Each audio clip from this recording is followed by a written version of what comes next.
part of TWA from 2009 and is a corporate sector manager for both aerospace and equipment and material sector. He has a technical background, is basically a metallurgist, particularly during a significant career with a global integrated aluminum producer to begin with. And his technology area is on corrosion mitigation, thermomechanical forming, novel testing methods, plant process optimization, and various joining techniques.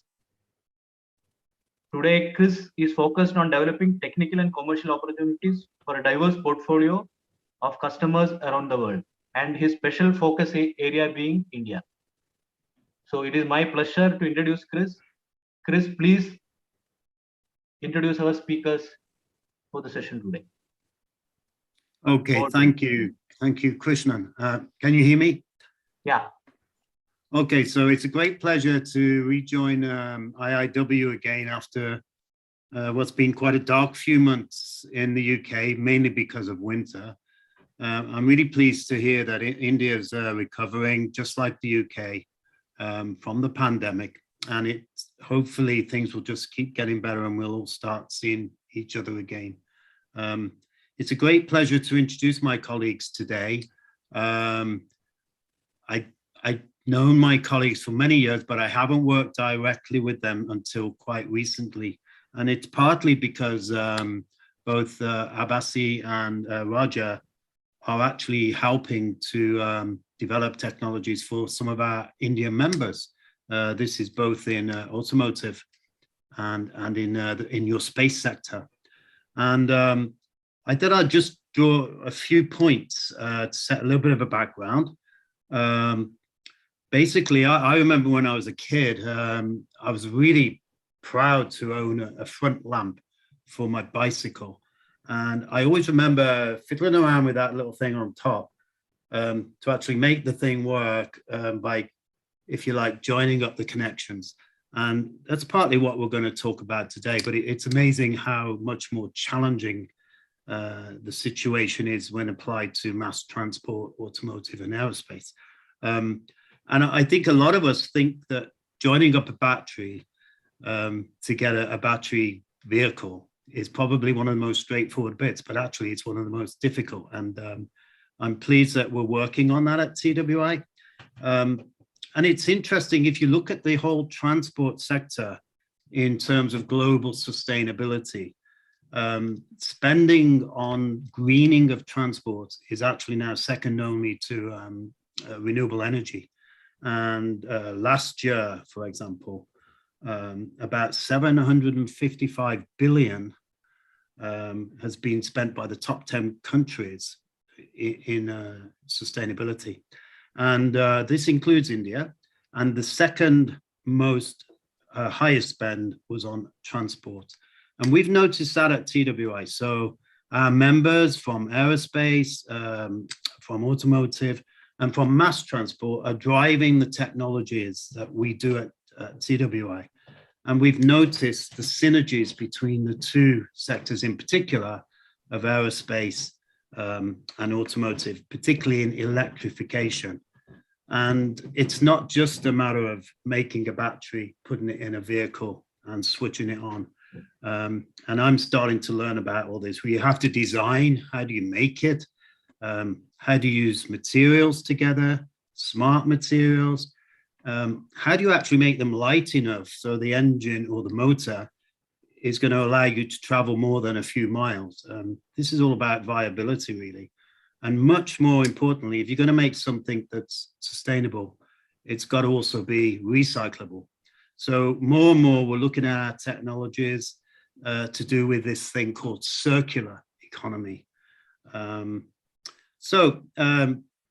I won't bore you anymore with my thoughts because they're totally non-expert, but I'm really pleased to introduce Abasi, and then Raja will follow up with some complementary advanced manufacturing techniques that we're developing in pursuit generally of EV and sustainable. So thank you very much for turning up, and good evening and good morning to everyone. So Abasi, I will hand over to you. Thank you. Thank you very much, Chris. Good morning, all. Hope you can see my slides. Yes. And you can hear me well as well. Yeah. So I hope it's nothing else. You can see only the slides right now. Yeah, right. Please proceed. Yeah. Okay, great. Yeah. So first of all, thanks to organizers for inviting me today on this Weld Tech talk. I'm Abbasi Gandhi, as Chris said. I'm a material physicist with engineering background. I'm currently a senior project leader at thermal processing technologies sector at TWI Cambridge. And I have more than around 15 years of R&D experience working mainly in the highly regulated industries throughout my career. My expertise is in terms of functional coating, system functional testing, novel materials development, obviously material joining, and specifically in micro joining, such as resistance spots welding, wire ribbon bonding, soldering, ultrasonic welding, and also currently I'm involved in diffusion bonding and brazing. So I'm currently managing our internal core research project, which is based on the EV battery joining area. So with that note, today I'm going to present, and my presentation focus is on EV battery joining. So in my today's talk, I'll be speaking about EV battery market specifically in UK and EU, their challenges, and then followed by the EV battery joining methods, their comparison, and how we can choose certain methods. And then I'll speak specifically about two joining process of the battery, wire bonding and laser welding, and then followed by some of the testing methods which we are currently using. And then I'll move on some of my slides on the recycling area, which is currently a very hot topic.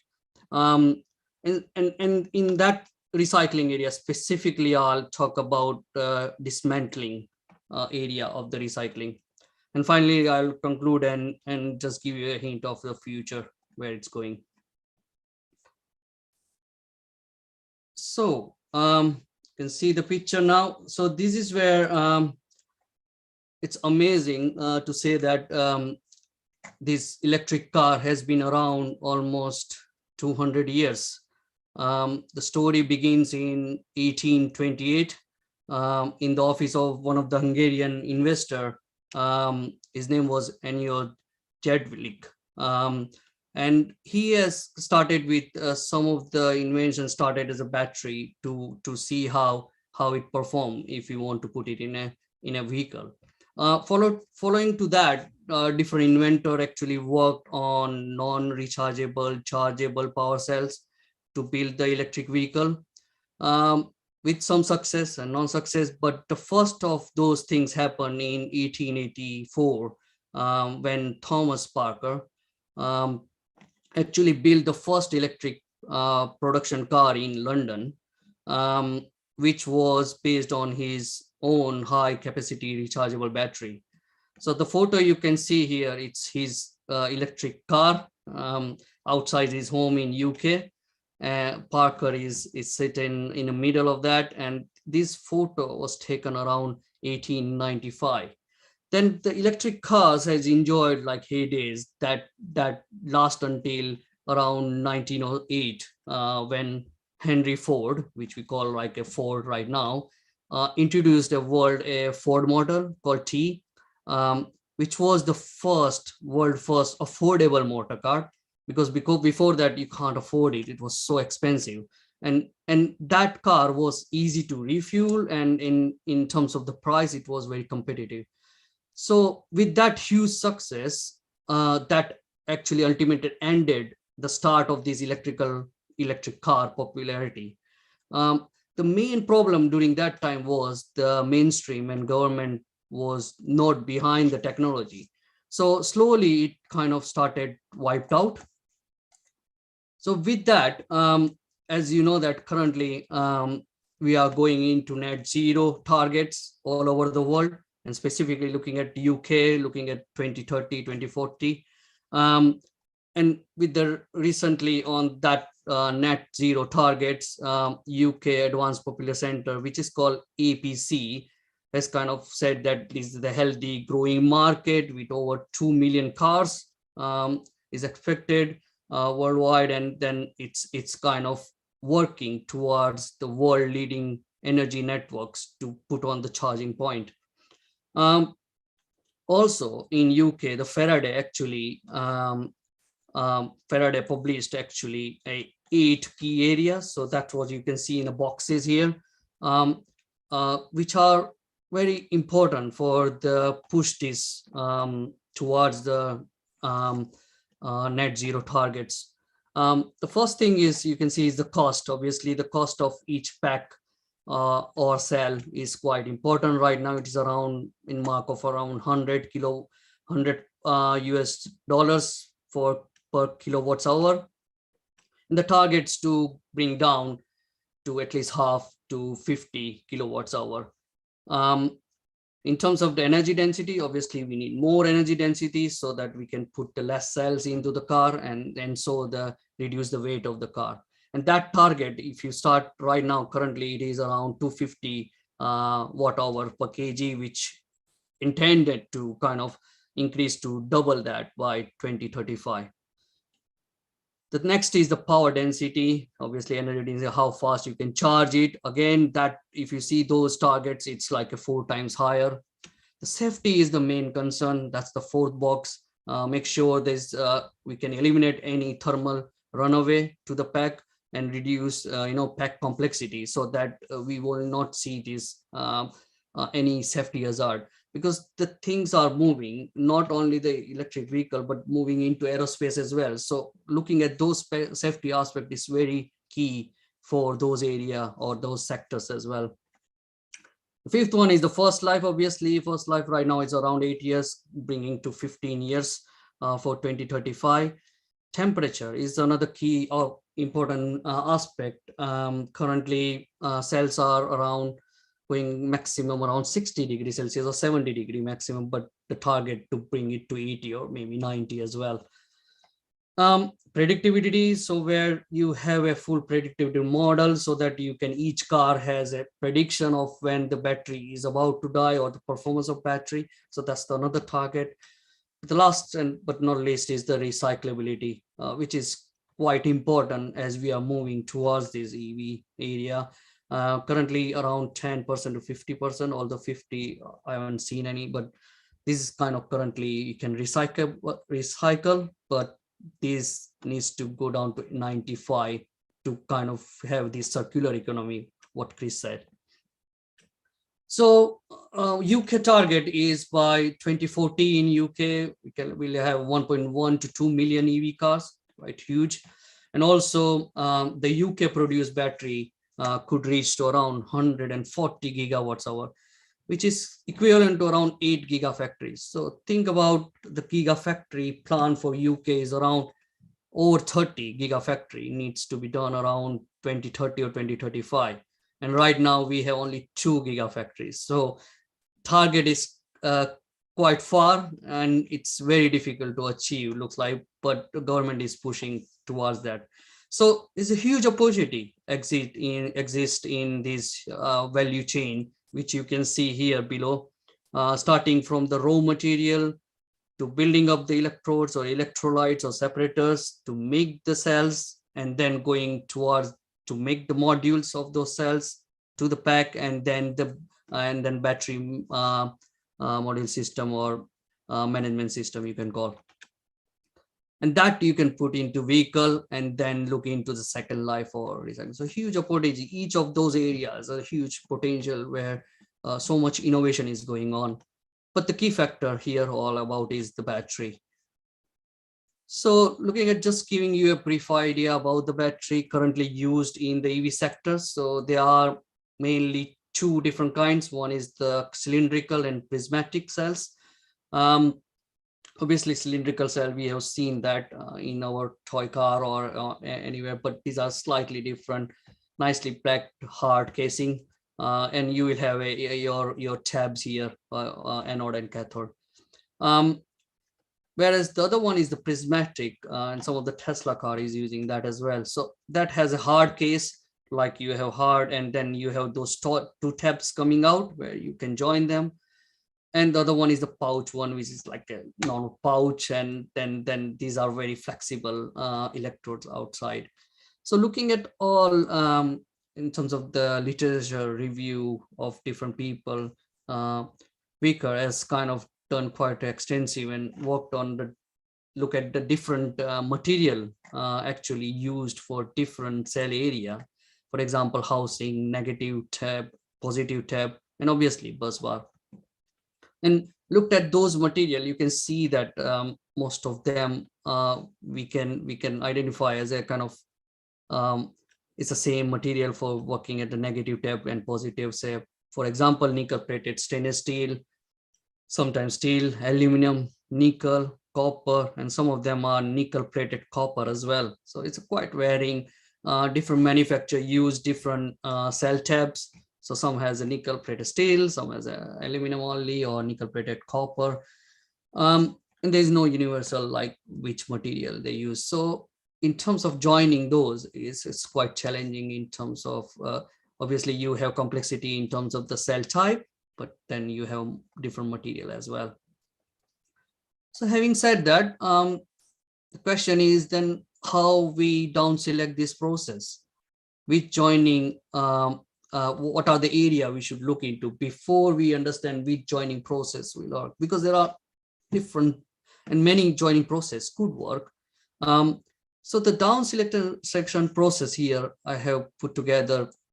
We start with the components. Obviously, battery has different components joined. For example, starting from battery structure inside, you can have this current collector tab to electrode foil, or current collector tab to terminal joints.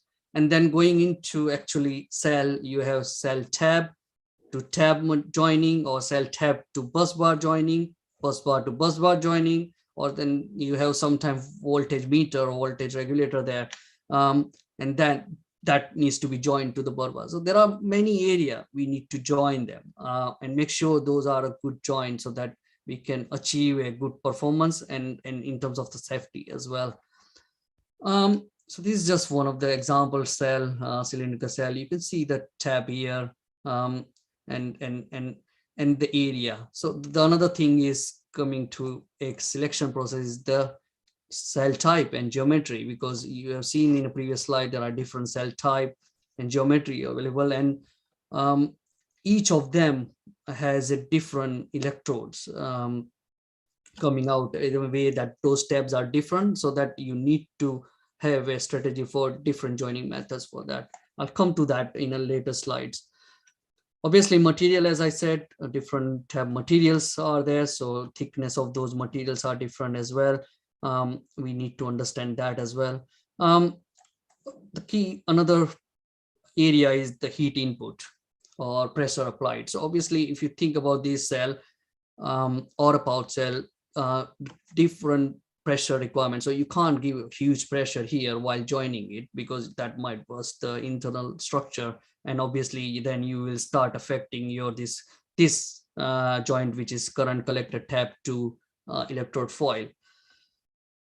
And then the next one is the one or two-sided access. So do we have, what kind of access we have to join them? So for example, in the cylinder cell, we have one side access, whereas if you go to pouch cells or a prismatic cell, you can have those two-sided access if you need it. Joint area, obviously, some has a very tiny tab area and complex area to join them. Multiple joints is another area. It's not like you just join with a one wire or one thing there. Just in terms of the safety, it's required sometimes multiple joints, so that one wire or a plate actually break, then you have another backup there so that the battery can supply those voltage. Multiple joints is done, and then the process cost. Obviously, this is more onto the process side, process maintenance, and then the last one is the is it mass manufacturable, this process? Put together some of those geometries here just to show you in terms of if it's hairpin weld, you can have a one-sided axis, but then how you can generate a one or two-sided axis as well, especially for the resistance welding. If you see that you can have two-sided axis generally, but you can use parallel electrode to use as a one-sided axis as well. But going back to this mass manufacturing level, which is very key for each process, so I put together this a table here of the manufacturing readiness level of each of the process. So I just put some of those process currently used for joining the batteries, and then work out where they are in terms of the MRL level. So starting from MRL 1 level, which is kind of basic manufacturing, to the MRL 10, which gives you like a full rate production demonstration. So what you can see, the first 5, like the electromagnetic pulse technology, micropinching, soldering, resistance spot welding, and micro TIG. They are kind of going as far as like MRL 6, where you can have a prototype in production environment, you can able to make it. But then last 3, you can see the laser welding, ultrasonic, and ultrasonic wedge bonding. They are quite famous right now and more mainly used in the battery joining, because we can able to do the full rate production demonstration. You can do high volume manufacturing of those cell joining. In another way, in literature, Das has looked at the different way. He started looking into factors like joint resistance and joint strength. In each strength, he has kind of worked out different area. And what he has done, he has kind of put together those joining methods and weigh them according to some of the work they have done. And what it shows that ultrasonic wedge bonding or laser welding is giving very high score, although micro TIG and pulse arc welding is giving some score, but there is some challenges. So he put in a green, and it shows that these are the 2 potential joining methods specifically for cylindrical cell, and he has done for the other cells as well, which is not going too far from what has been done for cylindrical cell. So with that in note, with all those literature working out what are the joining methods, what are their advantage and disadvantage, and specifically which cell type you can join them using specific joining process. So this table shows that laser welding is useful for all 3 cell types, so cylindrical, pouch, or prismatic cell. The advantage is here is the process is very fast, high precision there, easy to automate, obviously, and it's a non-contact process. Only some of the disadvantage and difficulties in terms of the dissimilar material joining using lasers. Also, it's required intimate contact between the joining materials. And another big disadvantage is it's obviously the high initial equipment cost of the laser welded equipment. The second one is ultrasonic welding. Now, ultrasonic is mainly used for the pouch and prismatic cell. It's a solid state joining process, nice joint you can get free from any metrological defects, and you can able to join the dissimilar material as well. However, there are some limitations in terms of the joint thickness. So if it's more than 3 millimeter, it is hard to join them. Also, limited lab joining process. So hence, you cannot join the prismatic cell because it requires a 2-side access. Whereas this generally is, it is required 2-side access. Generally, prismatic needs 1-side access to join them. The third one is ultrasonic wire bonding. That's mainly popular for cylindrical cell. Obviously, because it's a solid state joining process, again, it has all the advantage what you see ultrasonic welding you get, but the one more advantage which you get is the wires can act as a fuse. So you can have a multiple joint on those cylindrical cell with those small wires. And if something is actually break, you can have another wires which can use for that, or it can be used for the fuse current as well.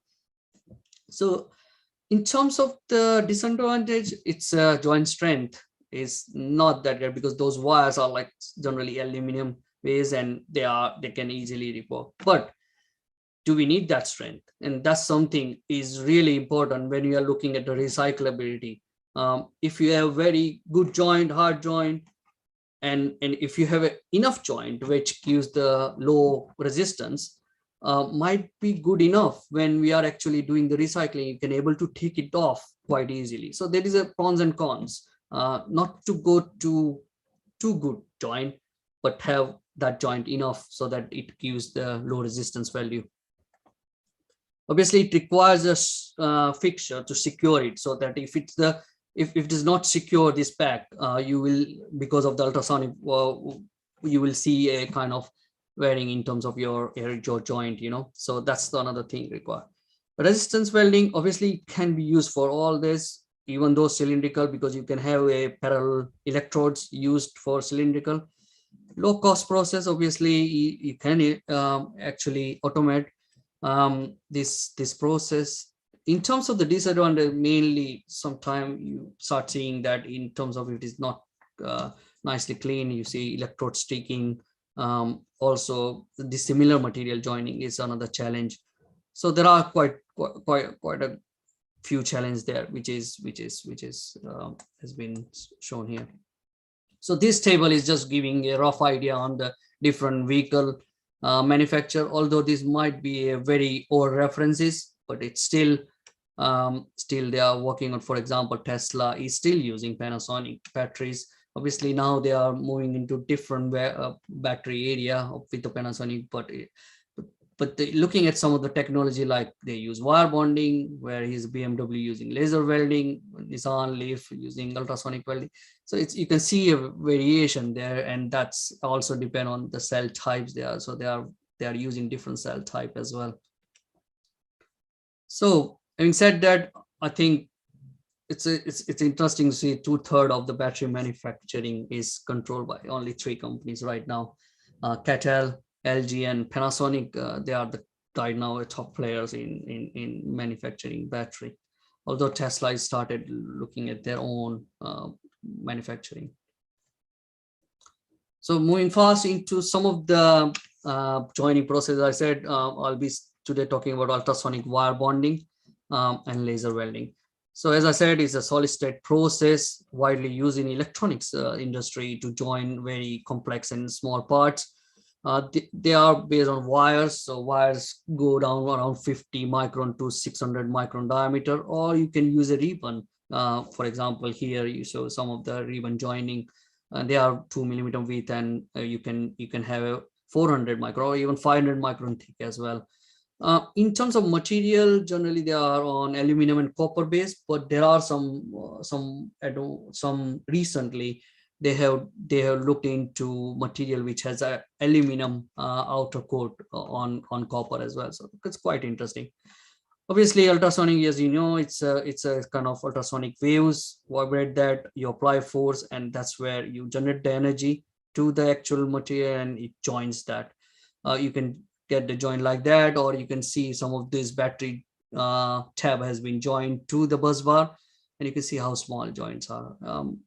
Obviously, those parameters needs to optimize so that you can get a consistent joint. You can see that there are 2 joints here, obviously for a reason.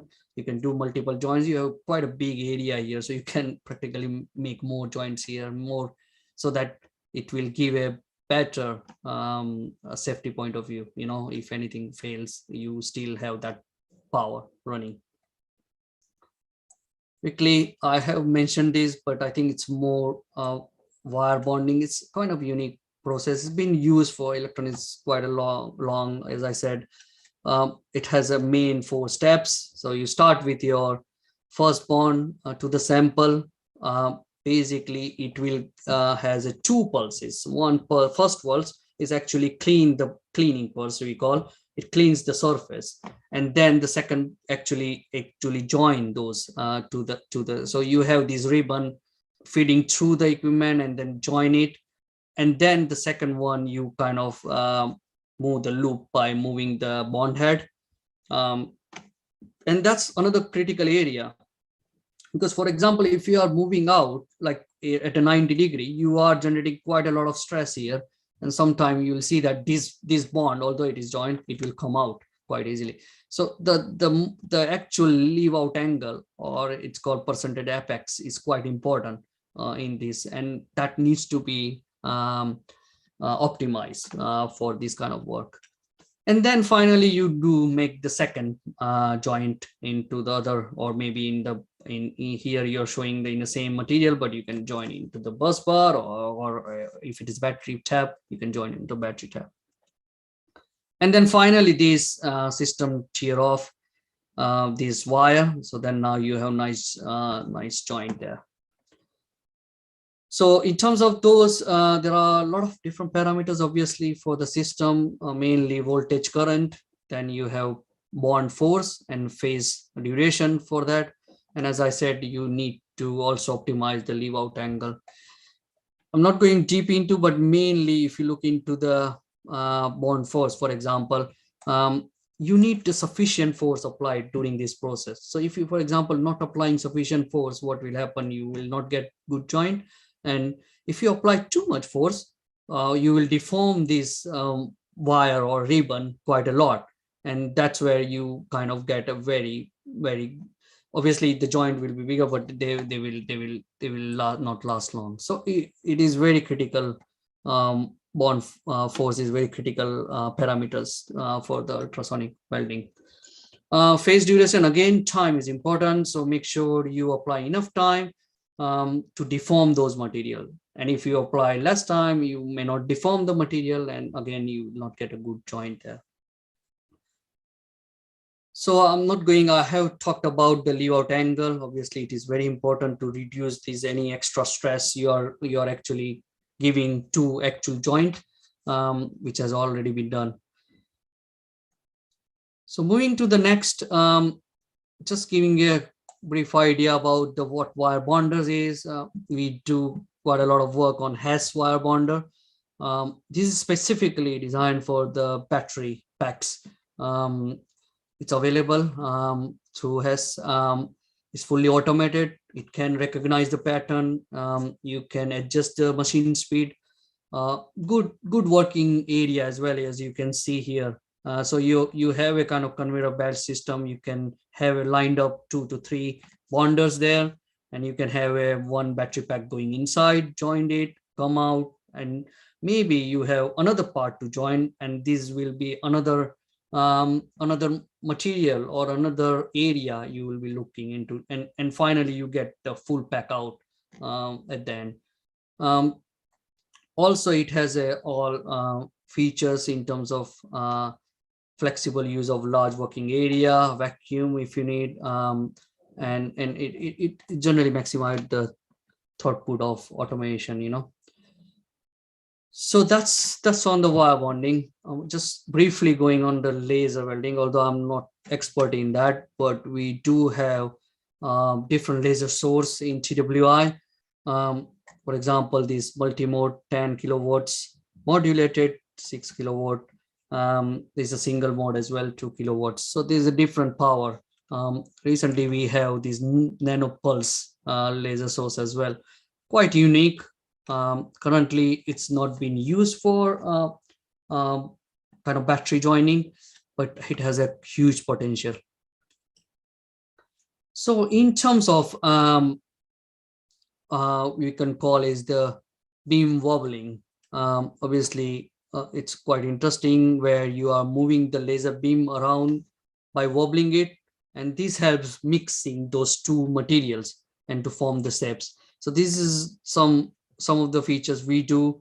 Also, these are temporal, as I said, the nano pulse laser. It's a what it does is basically it kind of rapidly heat and rapidly cool effect, so that you can not generate any sort of intermetallic formation of those.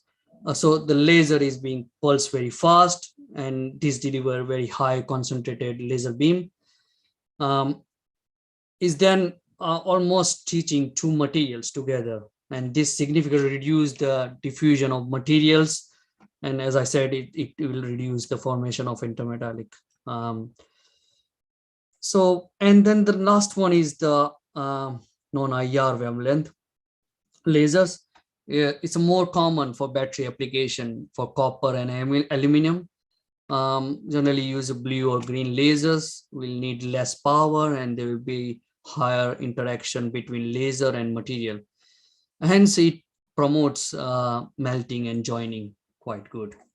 I put together two of those here, courtesy from F and K. As you looked into wire bonding, this is like a laser bonding here, where you have laser applied rather than ultrasound. You apply the laser to the wire and join them, and you can have this ribbon bonding. Quite a new area, and some of the work TWI is doing in this area, and having quite a lot of potential in terms of joining battery cells as well. Obviously, we are using the laser, so make sure that it's not giving high enough energy so that it will ruin the other parts of the battery. But this is something we are looking into and in this core research project as well. Just giving a brief on some of the temporal modular laser joints here. You can see that different material has been joined. You can see the laser welded here. This is a nanopulse laser. And this is where I think it's going. It's a new area which probably will get a huge potential for joining those battery cells. So not taking much time, I have talked about this already on joining technology different. Just giving some of the examples we have generated through this core research. We are doing on dummy cells, also going to the live cells as well with those two technology. And what we don't have is the comparison of these two technology. Obviously, these two technology are different, joining area is different, lot of things different, but there are ways you can able to compare it. And this is something it's not there. So if someone is coming as a client to us and saying which one is better, obviously you can't have a comparison. So if there is no comparison, it's very hard to say which joining. And this is something we are actually making. It's a very unique program where this kind of work will help to make a decision of the which joining method needs to be done. Testing, I'll quickly go through. Obviously, pull out force is very important. So once we join it, we try to pull it out in a different directions. And there are different ways you can, like a shear test and wire shear, ball shear. You can do different. We have a DAGE, we call DAGE 400 pulse, which can specifically use for this kind of work. One of these, you can see that it's a wire has been joined on one of the plates, and we are now pulling out with that. It gives very accurate results in terms of a pull out force. And this is very important when we are looking at different methods of joining, and then compare those pull out force or resistance to see which one is better by actually because the area will be different. So you need to look into you need to consider that as well. Another electrical testing we are developing, we have 4-point probe methods, thermography while doing that. So you can put in a hot area and see how they behave in terms of electrical resistance. Also, we recently have these laser surface scanning so that you can scan those parts as well and see how the good joint is. It is very quick process rather than going into some of the complex methods. Some of the examples here again, where we joined this nickel plated stainless steel to aluminum and then try to pull it out. Some of the electrical testing we are doing as well. So it's a huge program. If you're part of a member of TWI, you can access this report and all our work. But if you have any problem with those kind of work, feel free to talk to us or Chris. We will be happy to help you.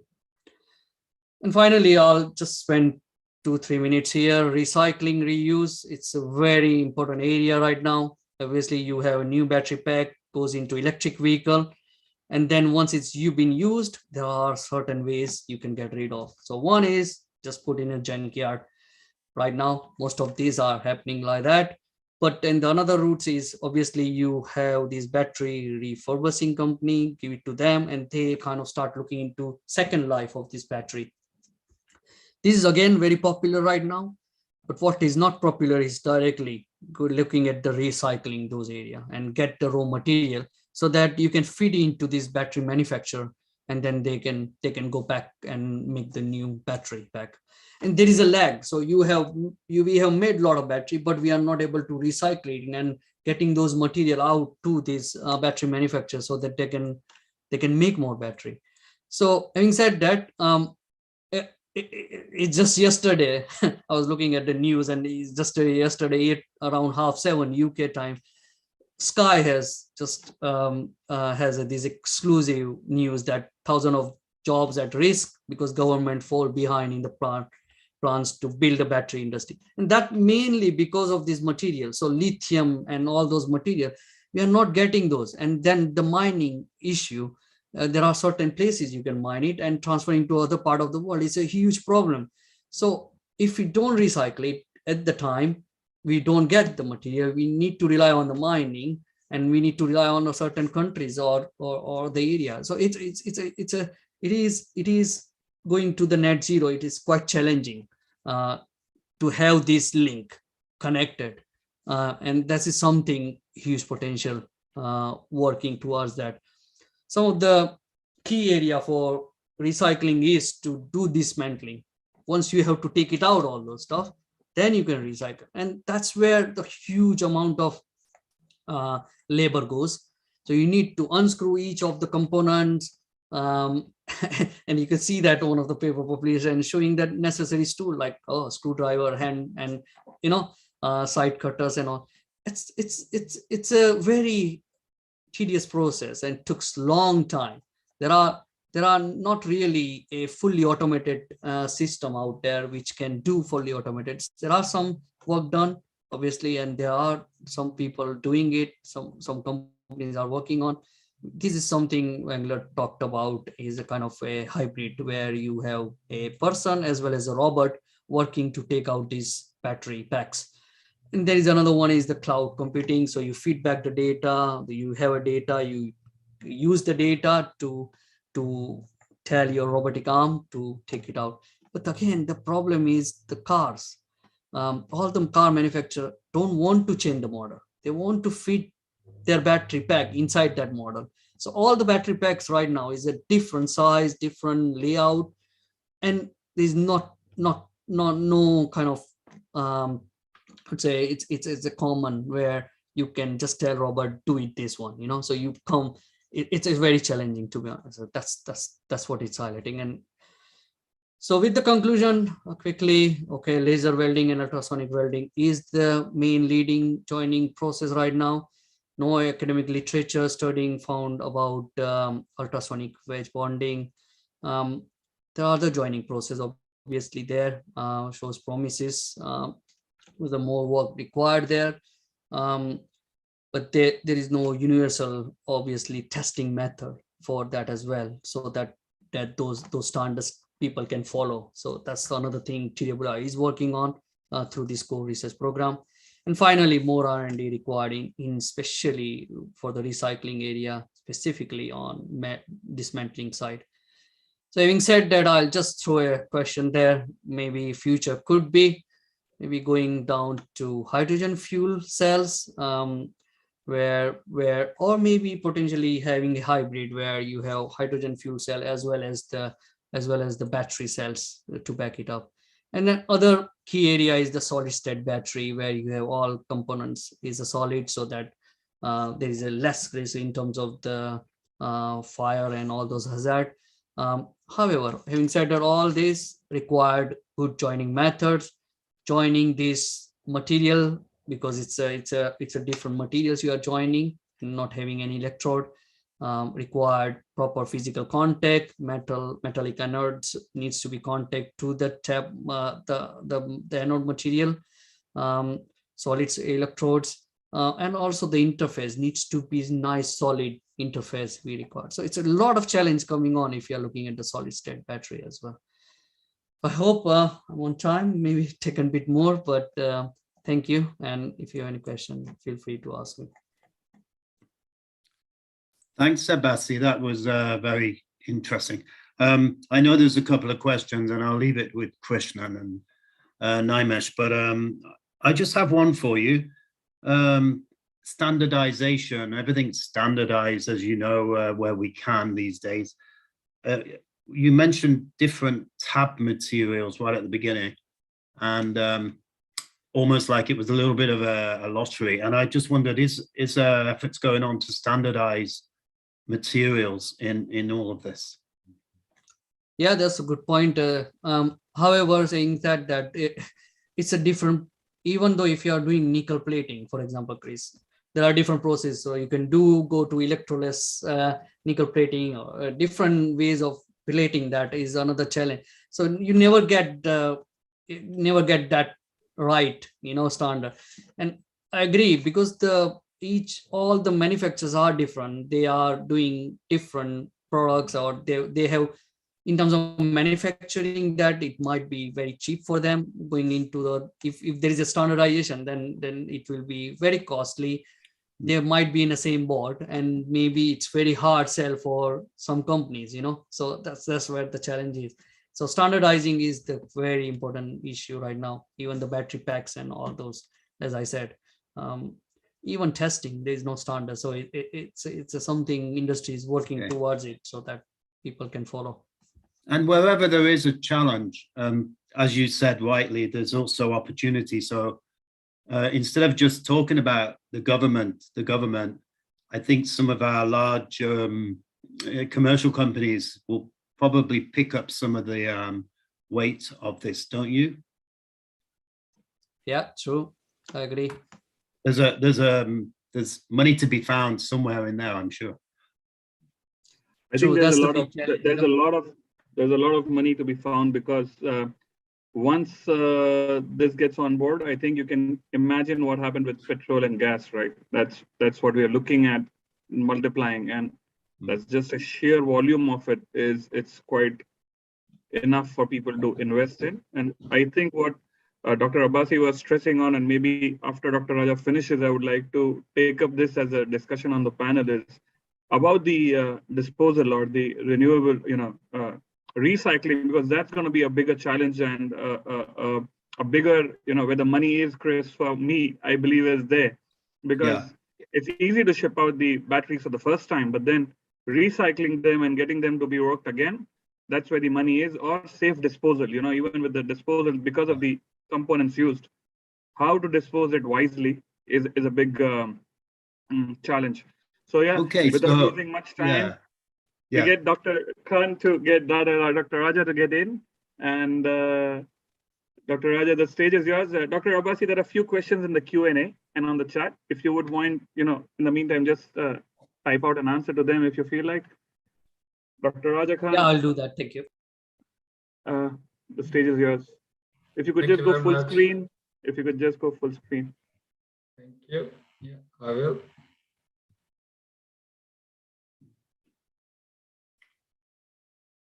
Yep. Fantastic. Great. Thank you very much. Yeah.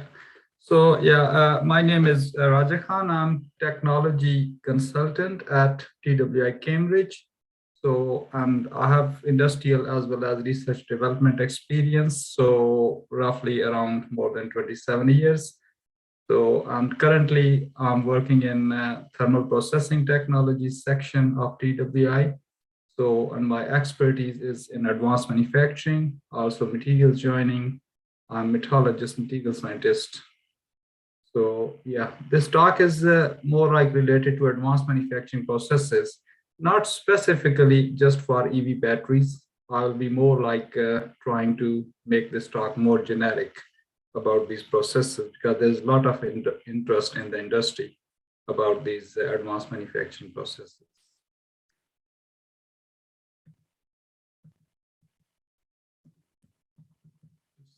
Sorry, my computer stuck.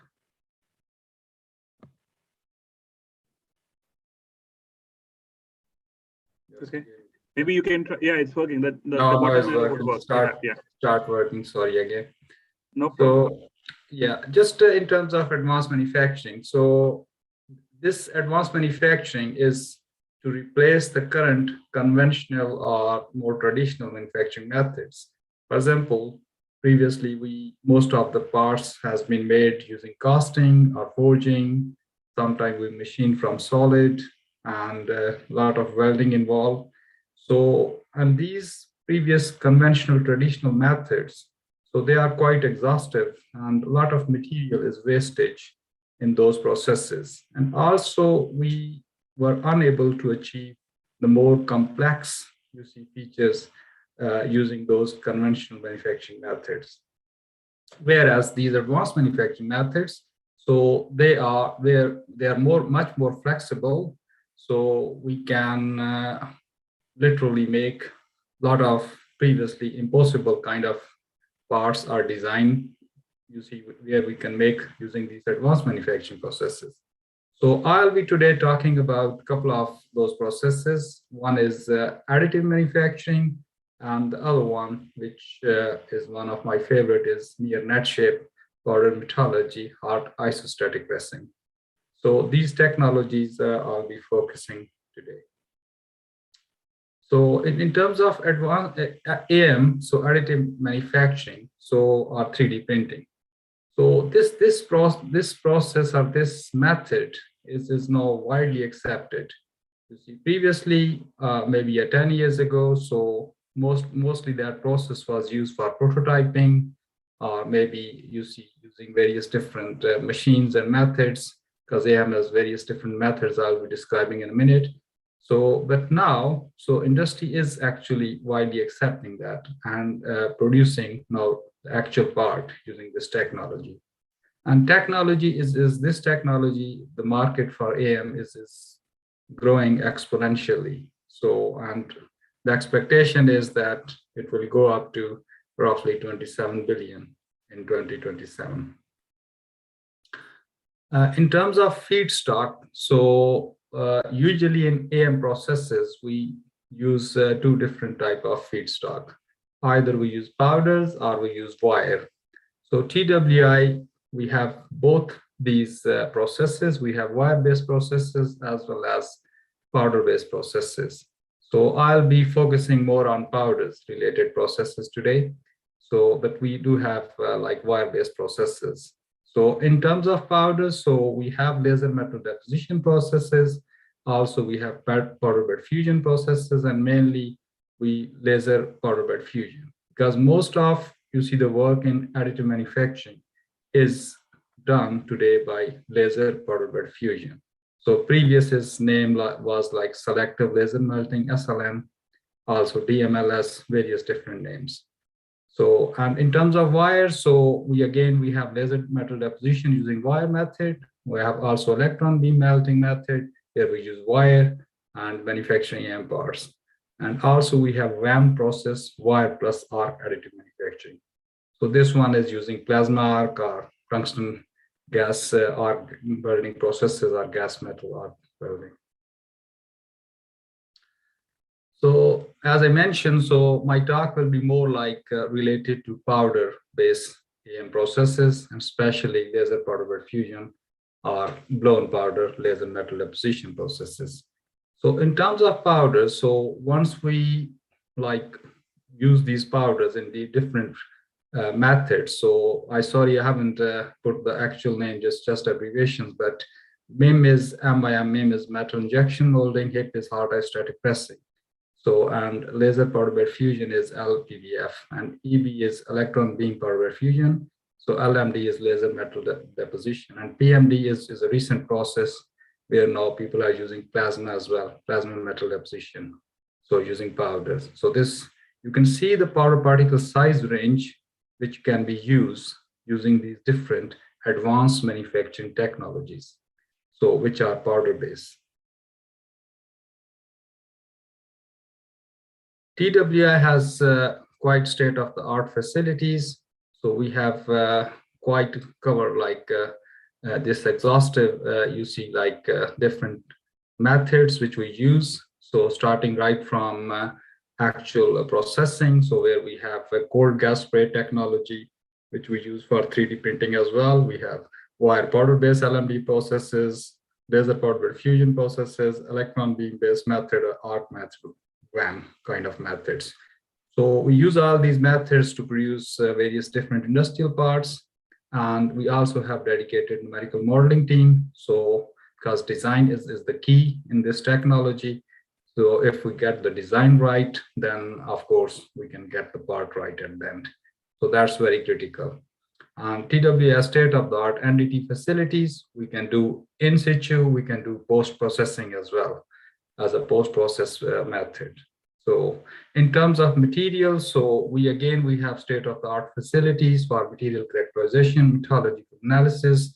So in terms of powders, because powders is very, very key and important.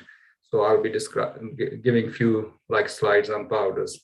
So, and post-thermal treatments is quite critical, because when we make AM part, the way the part is actually manufactured, it's a micro joining process. So layer by layer, we are like a welding layer. Each time when we melt the material, and then the next layer will come. So this very unique kind of microstructure need very specialized kind of heat treatments. So not the standard heat treatment always work. So we have developed quite novel heat treatment processes for AM materials. And again, means TW has all kind of testing, destructive as well as non-destructive, I mentioned. So in terms of destructive testing, like mechanical testing, so we have all kind of, fatigue, creep, so tensile, and sharp impact, all these different kind of testing methods. The most importantly, TW is currently engaged with standard bodies, and we do all kind of certification, qualification of AM parts. So this is very hot topic, because yes, people are having machines now, AM machines, and they are trying to manufacture parts, but they are not sure how to qualify those ones. So there is a lot of work TW has done on certification of AM parts. So in terms of EV production, so as I mentioned, so this talk is not purely just for EV, but I'll just describe a little bit that how this AM process can revolutionize EV production. So for example, this process, so we can use this process, where we can make a much lighter parts, because the EV type of these vehicles, so the lighter the vehicles, the better the performance and the less battery will be used. And this will seriously can extend the life of the battery used in the vehicle. So we can do topology optimization and design a part which will be much lighter and which will be fit for purpose. So using AM technology. So, and in terms of AM, so we have much more flexibility in terms of materials, because AM can be done on ceramics, polymeric materials, all sort of metallic materials. So there is a lot of options. Yes, there are some challenges in terms of metallic materials when we try to AM them. So, but we have done a lot of work, and it is much more flexible as a process compared to conventional manufacturing methods. So also, if we want, let's say, very low volume production, then AM again is the best method. So also, if we want any spare parts, so we can again use those machines, and very quickly we can fabricate those parts when these are needed. So as I mentioned about powder qualities, because feedstock is the most important thing in AM. If the feedstock is not right, so whatever fancy machines you have and the processing parameters and design, topology optimization, whatever things you have done, because your initial feedstock material was not right, so everything can go wrong. So hence it's very, very important to look at the feedstock material and carefully, and then check that whether they are according to your requirement or not. So in terms of feedstock, so we check usually chemical analysis. So, and we're especially very careful about interstitials, because as we know, this oxygen, nitrogen, all these interstitials, they are very critical in additive manufacturing process, because if the interstitials are like unconventional manufacturing methods, so oxygen up to 200 ppm is okay. But in terms of powders, if the oxygen amount is higher, it can affect a lot of different properties of the material. So it's very, very critical and important to control all these interstitials. So also we like powder atomization methods, for example, gas atomized, so IGA, so this is electrode induction, gas atomized, plasma atomized, PrEP, plasma rotating electrode processing. So there are various different atomization methods, so which people are using to atomize the powders. So it's very important to select the right method, and these different methods have different kind of challenges. So one has to understand those problems. And you see, and in terms of powder rheology, so like we check, we have state-of-the-art facilities, flowability, apparent density, packing density. Also, we check like particle size ranges and also particle size distribution. So these are very critical for additive manufacturing. And the last but not the least is humidity content. If the humidity is very high, so for example, I'm also part of additive manufacturing standard where we are working in ASME standard committee. And especially for aluminum powders, if the humidity is high, it can make hydrides, it can ruin seriously the mechanical properties and the integrity of the part. So it's very important to control the humidity. Powder morphology, again, is very important, because if the morphology is not right, then it will affect all these physical properties of the powder. So, and also sometimes people are mixing different heats, batches, and all this, that can also create a lot of problems. So it's very important. And also the powder packing and its handling, again, is critical. So this is just TWS state-of-the-art facilities for powder characterization, just showing few equipment we have at the moment, which we are using to characterize the metal powders stock. So for example, just giving you just as an example that we did EBSD on metal powders, and this one is gas atomized powder. So you can see on the left-hand side, so there is a big hole. Actually, this one is argon trapped, usually inside the powder particles. And then also during the atomization, you can see here splat caps on the powder particle surface. So these are kind of problems which you can actually foresee initially, and then these can also later on affect during the AM process. So we use all sort of different materials to fabricate AM parts at the moment. So you can see an exhaustive list here, but this is not, we have other materials which we use as well, which are not mentioned here, like all sort of aluminum alloys, titanium, nickel-based superalloys, stainless steels, cobalt, chrome for biomedical applications, especially tantalum as well. So, and niobium for space application, for example. So tribology for cladding kind of process. So also we developed recently MMCs, functionally grading materials as well. So now this laser-based processes, as I mentioned, so the blown powder and powder bed fusion process. So we have these both techniques. So, and these are powder-based processes I'm just discussing right now. So on the left-hand side, you can see like laser metal deposition where we develop this special casing. And on the right-hand side, you can see this laser bed fusion process, just showing this one. This is our laser powder bed fusion capabilities. We have various different machines, for example, EOS M290 machines we have. So we have Renisha machines, and also we have realizer machines for powder bed fusion process. So in terms of laser metal deposition capabilities, so again, we have different machines available, trunk machines, systems. So recently we have acquired ELA as well, this system, which is right-hand side bottom. So this can do a lot of things. It can repair any AM parts, so, and high value parts. So we can use this as a coating process as well. to develop very high quality coatings as well on very critical parts. So another thing which we do here is the post thermal treatments. They are very critical and key part of getting those parts qualified. So additive manufacturing components has a lot of challenges in terms of post thermal treatments, because you see the way the process work, as I mentioned, is difficult to control the defects, and a lot of different defects can come into the material. So even if your process parameters are bang on, so still you can get a lot of problems, issues.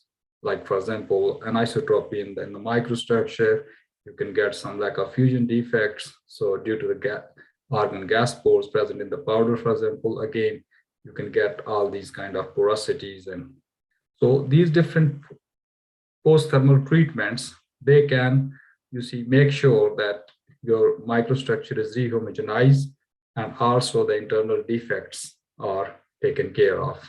So this is very important for safety critical parts or high value parts. So we do all sort of these post-processing. Coming to the, for example, HIP. So HIP can be used for various reasons, as I mentioned. So HIP treatment of AM parts. So that's very critical, which we're using. Also, we use HIP for near net shape manufacturing. That's another alternative method, advanced manufacturing method, compared to additive manufacturing. I'll be describing in a minute. So, and also sometimes we use this HIP for densification of castings or piece-sintered parts. So, and also we have done, we have done a lot of work on diffusion bonding of HIPing similar as well as dissimilar materials. So this one again is very important for EV related activities. So where we have a dissimilar materials and you can diffusion bond them using this technology. This is one of the recent work one of my student has done. He was doing PhD, so, and where we did like electron beam powder bed fusion of titanium 6-4, and we created some structures which has micro porosities while we were fabricating. And once we did the HIP treatment, after HIPing, we tend to heal all internal those pores and defects in the material after the HIP process. So we have state-of-the-art different heat treatment facilities as well, vacuum-based and air-based as well. So air furnaces, electric furnaces, vacuum furnaces. So I just put here a couple of those furnaces just to show our capability of doing the heat treatments for AM parts.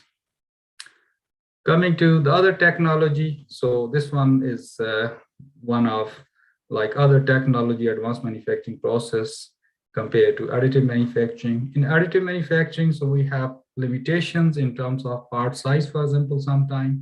So yes, in WAM, wire plus arc manufacturing, we can make quite big parts, but it's very like challenging to get a consistency in the part, especially the big, huge parts. So during the fabrication, so there can be sometimes things can go wrong, and it's difficult then to go back and rectify that issue. So hence the other technology, this near net shape manufacturing, powder metallurgy HIP process, where you can make and fabricate quite large, big parts. So, and this technology, the beauty of this technology is you can get isotropic properties, whether it's a thick section or thin sections. So everywhere you can get a very homogenized microstructure. And this one is a solid state process.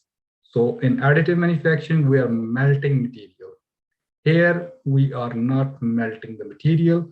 So in solid form, in solid state, that powder, we are trying to tend to diffusion bond the powder particles and hence creating the shape. So this technology is huge advantages, especially for oil and gas sector, the huge big parts where we can remove a lot of previous welded structures with the using this technology, and without having any welding, we can produce the parts. So there are different manufacturing steps in this technology. So you start with the powder, and as I mentioned, the quality check is critical, and then you design and manufacture the canister and do the helium leak check and make sure that canister is leak proof. Then you start filling the canister with the powder, and you have to do the vacuum bake out and crimp and seal, and then you can hit the part to get, you see, to the near net shape. And finally, you can just secondary machine a reciprocal, and you're done. Your part will be fabricated. So one of my project which I finished recently. So this one was Supreme. It's a Hedge 2020 Horizon 2020 funded program. It's 11 million euros program. So where we did a lot of hipping work. So and there was 17 different partners from 8 different countries. So we have developed for submarine in kind of 6 to 5 pipe components using this method. You can see here a bit more detail about our strategy of fabricating the sacrificial canister and then filling powders and then hip it and get near net shape part. So this is the actual hip part you are seeing on the top. So, and we get very near net shape. So it was, the microstructure was perfectly fine. So very fine grain microstructure, and also we were very near nut shape as a final shape after the hipping. So this one is for European Space Agency. So where this combustion chamber, so rocket combustion chamber, so where we have developed this this special you see chamber using C103 kind of material. So this one is also, we did some niobium based MMC material using powder metallurgy method to develop these you see very specialized kind of components for very high temperature application. The other thing we did was the mechanical gas seals. They are again for high temperature application. So where we have used nickel based superalloy based MMC material to develop these ones. Okay, so another program which we finished recently was like GeoCoat project. So where we develop metal matrix composites. So using PM HIP route for geothermal pump applications. So this again was like creating a high temperature wear resistant kind of material. So using PM HIP technique. So we have used ceramic plus metallic matrix material and develop very specialized kind of material using PM HIP technique. So again means advanced manufacturing in EV sector. So this advanced manufacturing can be used to fabricate various different parts. So due to confidentiality, I cannot share, sorry, the actual you see work TWA has been doing on various different AV sector related parts, but you can see here exhaustive list of various different parts. And one thing which Abasi was mentioning, my other colleague, about solid electrolytes in batteries, solid state batteries. So once these different solid pieces, when you want to get them, you see, like in very close proximity. So the best method to do that one is either use cold press or hot press. So especially in hot pressing, so hot isostatic pressing is the best technique to use to make solid state batteries. So thanks very much, you see, for listening. These are my contact details. So, and I welcome any questions. Thank you, Raja. I admire your bravery coming into a welding institute and teaching us how to eliminate welding with your hipping process. I think it's something to do with the fact that this is a webinar and not in the same room. So that was really interesting, and I will hand over to everyone in a minute, but I just wanted to mention this kind of holistic approach, and it was good to see some of those things tying up with what Abasi said at the beginning. I just have one question, please, Raja, before the main questions. And you mentioned AM qualification, and I am a little bit not informed on this properly, but my impression is it sometimes could be a showstopper when somebody is trying to get something business ready. Is the AM qualification thing going as well as maybe it could, for example? Yeah, so not that much, to be honest, but it has a huge potential as a, you see, because at the moment, a lot of people are fabricating those AM parts, spending a lot of money to buy machines, but then later on, they don't know how to qualify against their conventional manufacturing method. So conventional manufacturing method has entirely different, way of qualifying those parts. These AM, as I mentioned, is entirely a different ball game right from the feedstock material. So the feedstock material, as I mentioned lightly, that, okay, so if the interstitial in the powders, if we say that, okay, so we have 200 ppm alloyable in conventional Inconel 718 material, for example. But in terms of AM, same Inconel 718, same chemistry, everything, but we might not be allowing 200 ppm oxygen. The reason is because we know the way we are melting each layer by layer, how that oxygen will be ruining the fracture toughness, the other properties. When we try to qualify those parts, so it will be entirely a different ball game to during the qualification of AM parts, because we know the initial challenges, where those challenges can be. TWI as an organization, so we are working right from the start, from like the quality of the feedstock, then going on to the topology optimization, then the machines, how those machines can actually create different kind of same CAD model, but they can create different challenges when you fabricate the parts. Then NDT, then, so is all these different things like NDT. One of the question I saw just for Abasi was like, you see how you can effectively do the NDT on these small joints and measure the porosity or something. So it's very hard, difficult when the porosity is in micron, 1 micron or less submicron. So it's not easy just to go and do NDT and find exact pinpoint that how big the porosity is. So qualification for AM is a big area, still need a lot of effort needs to be done. So TWI has started that effort with Lloyd Register, and we have already done some work using JIPs, like these different projects, but it's a lot has to be done in that area.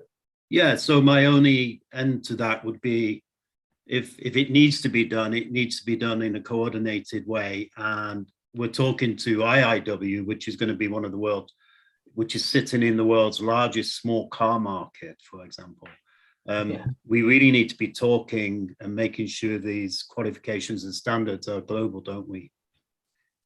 Absolutely. So it cannot be done in isolation. Agreed. So it has to be coordinated effort, because there are a lot of challenges and a lot of things there.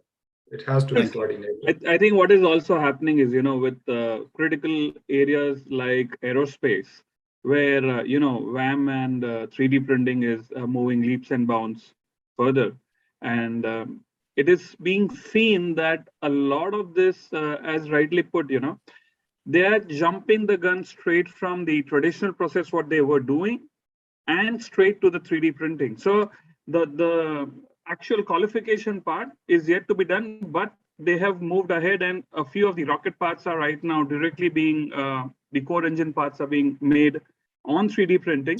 And right now the proof of test is you take them through the same cycle, heat cycle and work cycle, as you do to a normal engine, although it's more taxing and expensive. But I guess the overall cost comes down when you look at producing it that much faster and that much cheaper. Yeah. So, yes. So again, it's very, very critical that where that part will be used. If it is for safety critical, like applications, then there has to be a lot of testing, a lot of like things needs to be done to qualify that part. But if that part is in rocket engine, for example, and used once for a few minutes, then might be you do the other, like you are doing on conventional method, like manufacturing those the same combustion chamber, and then you do all the tests and say yes, it survive on those temperature and conditions and is qualified. But you know what? I was in a talk not long ago, and Abasi mentioned things like hydrogen, for example, and we've got all these technologies racing ahead. And somebody said, what about seals? And it's all this small detail. And they said hydrogen is a really small atom. And currently you've got standards for sealants or seals in systems in aircraft, for example. We're going to have to go right back to qualifying the smallest thing, I think. It's so interesting and wide. True. And luckily, I don't have to do the technology. I just have to get people like Raj and Abasi to talk about it. So, yes, but, are there any? Chris, you are getting a lot of you see inquiries around hydrogen and how to store it, the welding qualification for the vessels, for the hydrogen storage, like all these kind of challenges. Yes, you are getting those inquiries. Yes, we are technical people, and yes, a lot of you see. Oh yeah, thank you. I do have a use still. Dr. Raja, I have But a are there any audience questions waiting? Okay. Krishnan? I think there are two I can see in the chat box. Krishnan, if you want to take that. There are some in the chat. One, Mr. Subhesh Kumar has posted 2 or 3 questions there. And before that, there is one from NX and Sam. Yeah, is any design standard code being developed for the process of HIP and additive manufacturing? Raja? Sorry, I couldn't catch. Yeah, any design standard code being developed for processing of HIP and additive manufacturing?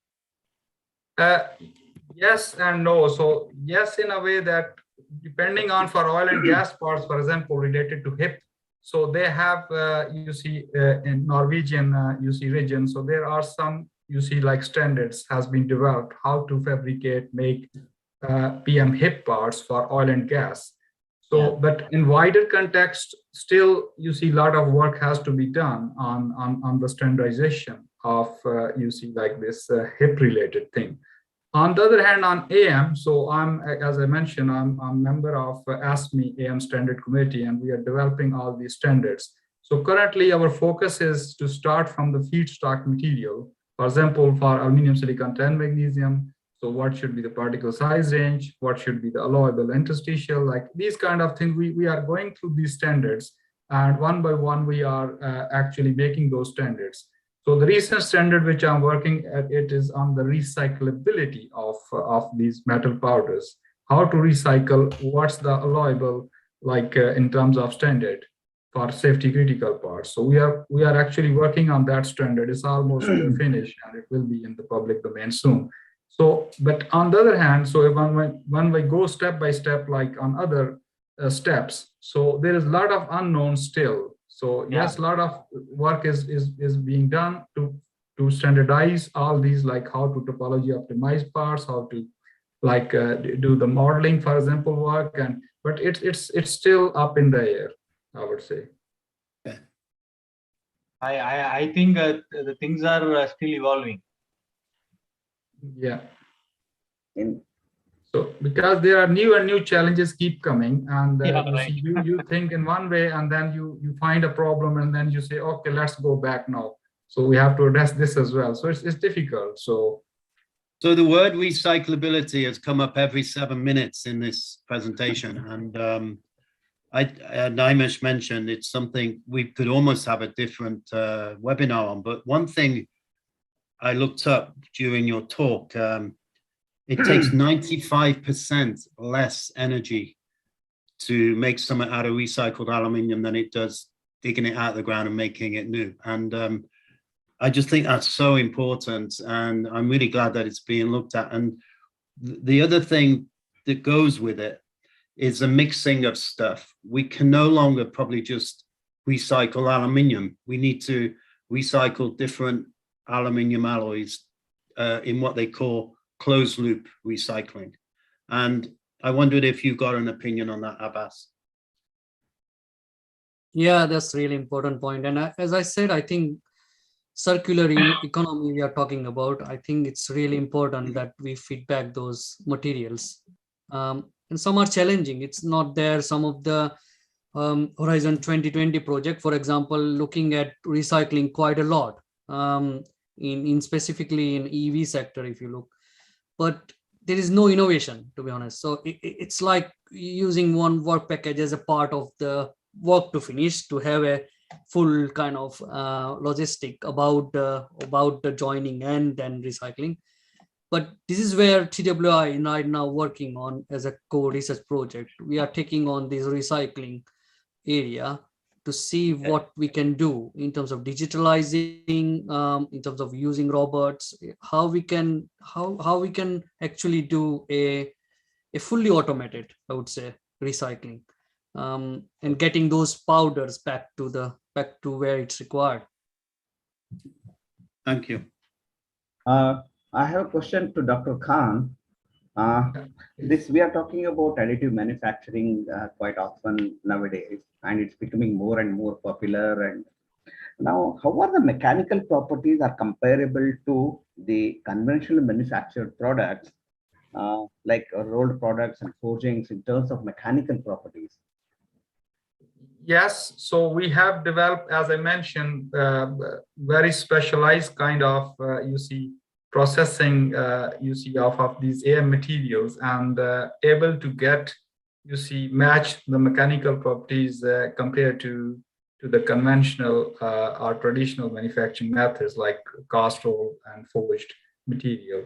So, and to be honest, if we are going through PM HIP route, so overall the properties are much more superior, even because once you forge thick and thin sections, so you will never be able to achieve isotropic microstructure in thick and thin section during the forging.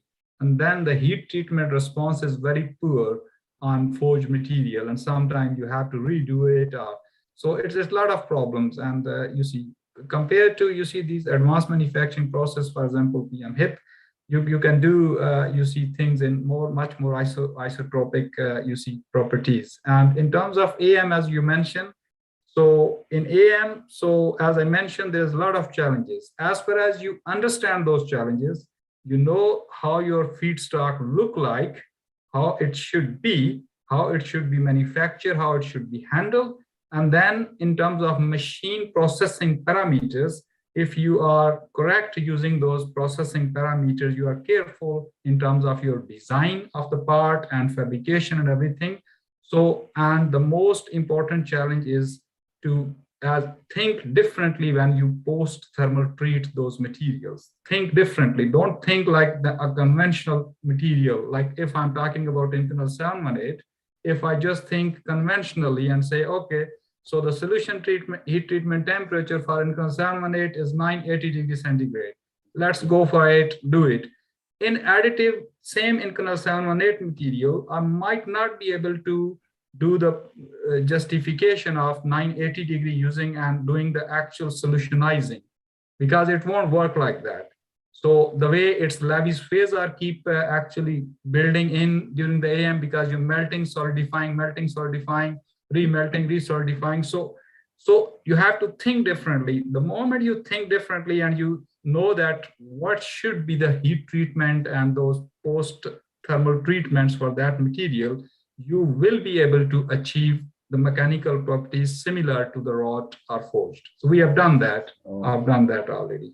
One more thing attached to the AM, the productivity wise, as conventional methods, whatever is being used to make any components conventionally, is it the same with respect to the additive manufacturing, or a little low? Yes, so it depends on what part size is, what's the part complexity. It depends on a lot of things, and how many volume wise you need those parts. So depending on that, then you make a decision that, okay, whether I should go with the conventional manufacturing or additive. So as I haven't mentioned in my talk, like more about additive, like advantages and all these things. But once you use additive, for example, so the same part I'm using conventional manufacturing methods, let's say the weight is 1 kg. I can use the same part, same purpose-built part. It might be like 400 grams, because through topology optimization, I put the material where it's needed, and the rest, I took the material out because I have no flexibility in terms of design and manufacturing. So hence, I can actually reduce seriously the weight and all this, and that will improve my productivity. So I can make similar parts, like 3 parts, whether I have 1 part, if expensive material, difficult to, machine material, let's say nickel by supralloy.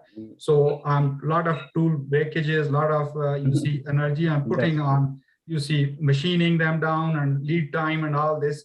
So I can fabricate that part in 2 days. So Yeah. yes, there are advantages, there are some disadvantages, but you have to look at individual part and see how you can justify that advanced manufacturing. It should be looked case to case study, basically, because here in AM or HIP, you are going to get near shape or near net shape, NS or NS. So by virtue of that, you will be further processing time and material can be reduced drastically so that the productivity can be matched or it can be improved compared to the conventional methods being used. That's good. Agreed. Yeah. Absolutely agreed. Thank you, Dr. Khan. Yeah, Malgeji, over to you now for the conclusion. Okay. One second. I think there is one student who was interested. I think is there in the chat. I saw that query that you will pass it over to Chris separately. Yeah, so I mentioned over there as well that we'll pass it to Chris and they can email directly. Okay. Is this about international students? Yeah. So yeah, I saw that. Yes, let's have a chat about that separately. Yeah. Okay. Thank you. Yeah. Thank you. Yeah, so I have been like some of my students are from India as well. So currently both of them have just recently finished PhD.